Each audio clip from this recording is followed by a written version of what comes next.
Banana vanga kulani haombe muhulu sapsifuga samina kasila sansava. Banana vanga kulani haombe muhulu sapsifuga samina kasila sansava. Afrikassa yhä useammat tytöt ja pojat käyvät koulua, mutta Saharan eteläpuoleisen Afrikan maissa joka 3. lapsi ei vieläkään pääse kouluun. Yksi suurimmista syistä on köyhyys.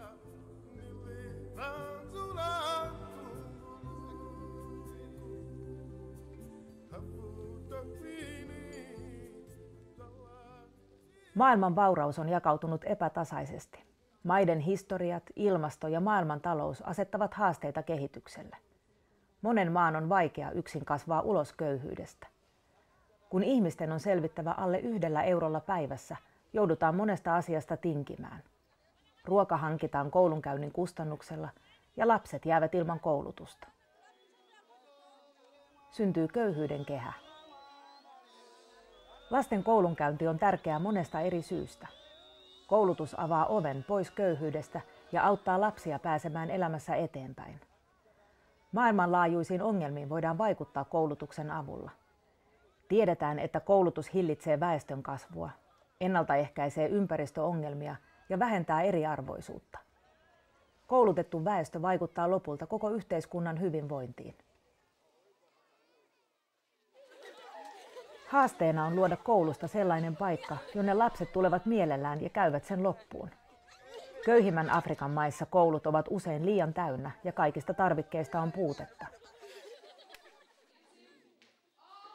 Opettaminen on vaikeaa ilman kunnollisia opetusvälineitä tai ilman kunnollista opettajan koulutusta. Myös puhtaan veden ja vessojen puute hankaloittaa koulun arkea. Angolan Kiitossa koulutunnit pidetään ulkona. 30 vuotta kestänyt sisällissota on tuhonnut monet kylät ja kaupungit ja jättänyt lapsia orvoiksi.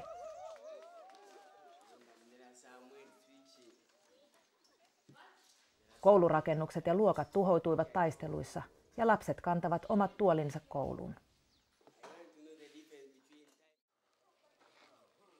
Monen lapsen koulumatka on pitkä ja pienetkin lapset kävelevät sen yksin. Käveltävä on monta tuntia koululle ja päivän päätteeksi takaisin kotiin.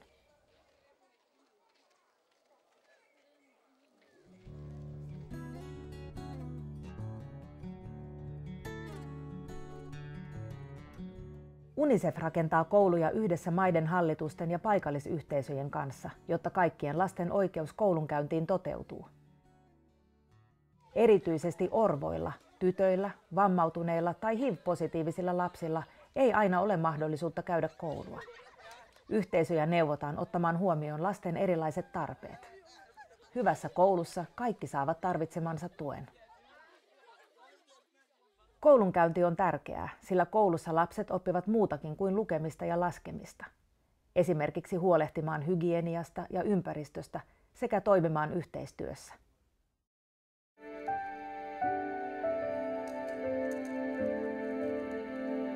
Mfite abana 8 bo nabyaye bwite, mfite n'imfubyi 4 zo ndera. Ni abana ba barumuna banjye bapfushije ba se na ba nyina, babishe muri jenoside.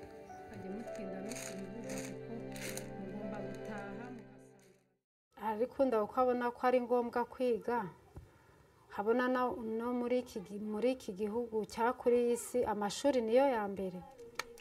Hari icyo bizabamarira kuko mu mashuri bagerageza kubigisha nk'ibi byo kudatekereza ku ntambara ibyabaye. N'abana bagomba kubitekereza, baragerageza kubibakura mu mutwe, kubibigisha nk'ingengabitekerezo, se bakaba batakomeza kugira inzika mu mutwe wabo.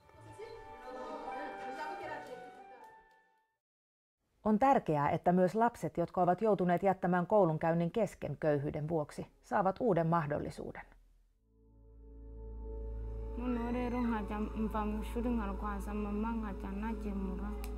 ubwo rero majije kuva mu ishuri hahise haza ibibazo by'inzara nkajya ncuruza utuntu tw'utuvoka ngira ngo ndore uko mama yabaho. Sodan vuoksi koulunkäyntinsä keskeyttäneet lapsisotilaat saavat koulutusta ja voivat hankkia itselleen ammatin. Kwiga nibwo naje nsubira mu rugo mbona akazi umukozi ubu nkaba ndi gukora nta kibazo. Yamariye yaranjijuye yangaruye mu bwenge.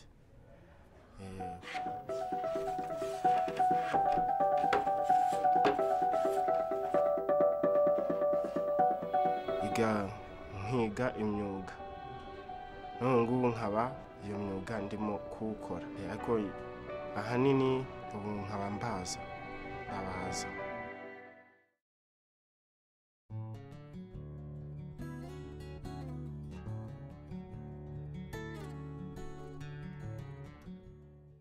Uusia koulurakennuksia tarvitaan erityisesti maaseudulla. Koulujen rakentamisessa käytetään paikallista työvoimaa ja raaka-aineita. Ruandassa Kigeojon kylässä rakennetaan koulua. Koululaisten vanhemmat ja rakentajat tekevät töitä yhdessä, jotta lapset pääsevät aloittamaan lukuvuoden uudessa koulussa.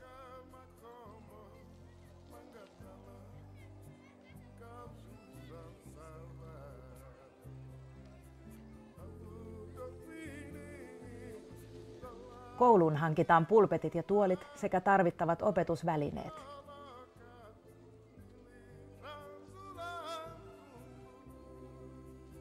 Jokaiseen kouluun järjestetään puhtaan veden piste.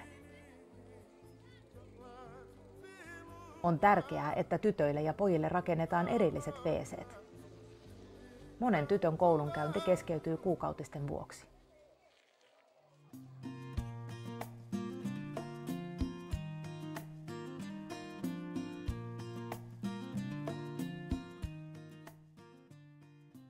Hyvässä koulussa oppilaat saavat terveydenhoitoa ja ruokaa, jotta he pysyvät terveinä ja jaksavat opiskella.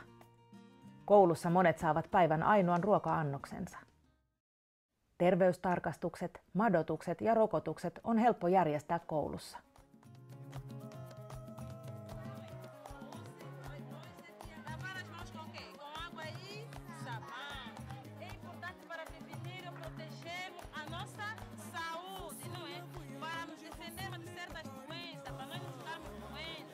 Käsien pesu on yksi helpoimmista tavoista ehkäistä sairastumista.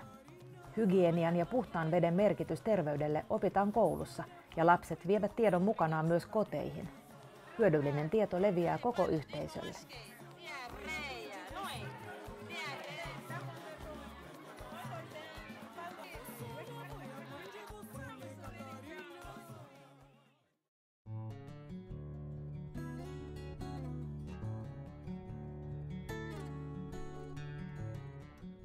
Koulun tulee palvella sekä oppilaiden että opettajien tarpeita. Laadukas opetus on oppilaslähtöistä ja tasa-arvoista. UNICEF järjestää opettajille koulutusta esimerkiksi uusista opetusmenetelmistä. Kun opettaja huomioi oppilaiden tarpeet ja kaikki saavat osallistua, on oppiminen mielekästä ja tehokasta. Hyvässä koulussa oppilaat voivat osallistua koulun toimintaan oppilaskuntien kautta.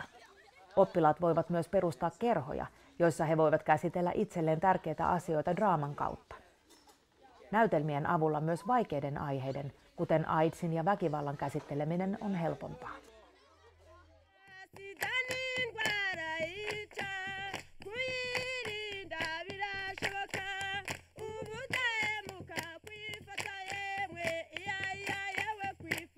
Je icyo nkora muri club anti-sida ndi animatrice, ndi umutezi wabo niyo batera indirimbo.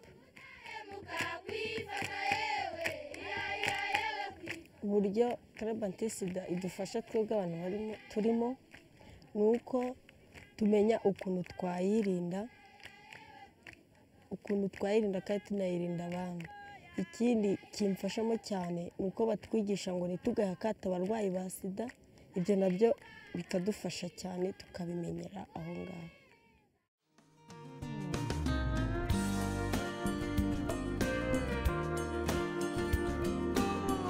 Jotta koulussa opitut taidot tukevat jokapäiväistä elämää, on kotien ja koulujen tehtävä yhteistyötä. Lähiyhteisöjen tuki ja mukanaolo alusta asti on tärkeää koulun toiminnalle, sillä yhteisö jatkaa UNICEFin alkuun saattamaa työtä.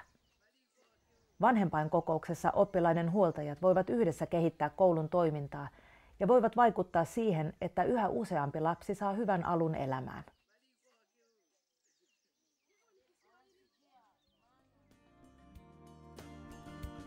Koulutus on jokaisen lapsen oikeus ja avain parempaan tulevaisuuteen. Yhdessä voimme muuttaa maailmaa.